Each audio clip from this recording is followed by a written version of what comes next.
সুমাইয়া রিমু, হ্যাঁ, শুভেচ্ছা আপনাকে। তো আমি আপনার একটা ভিডিও দেখেছি, যে ভিডিওতে আপনি আপনার স্বামীকে কীভাবে আপনার স্বামীর কোলে বসেন মানুষকে শেখাচ্ছেন। তো এখন আসলে আপনি আপনার স্বামীর কোলে বসা নিয়ে ব্যাখ্যা দিবেন যে আপনি কেন স্বামীর কোলে বসেন, বা কী জন্য সবাইকে পরামর্শ দেন, একটু বলেন আমাদেরকে। মানে হয় কি যে আমার জামাই কিন্তু আমাকে অনেক ভালোবাসে, যার কারণে হচ্ছে আমাকে ভালোবেসে আদর করে কোলে নেয়। তো আমি ভাবলাম যে যেহেতু আমাদের ভিতরে এত সুন্দর একটা মুহূর্ত, আমরা এটা কেননা সোশ্যাল মিডিয়ায় হচ্ছে শেয়ার করি, তাহলে মানুষ আমাদের থেকে ভালোবাসা জিনিসটা কি এটা শিখবে। আর ভালোবেসে যে বউকে কোলে নিতে হয় সেটাও মানুষ শিখবে।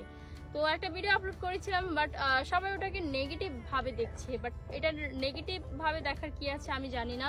বাট আমি একটা কথাই বলবো যে এটাকে পজিটিভলি দেখেন। কারণ দেখেন, ছোটবেলা যখন আমরা বাবা মার বাবা মার ঘর থেকে হয়েছি, তখন আমাদের কে কোলে নিত? বাবা মা।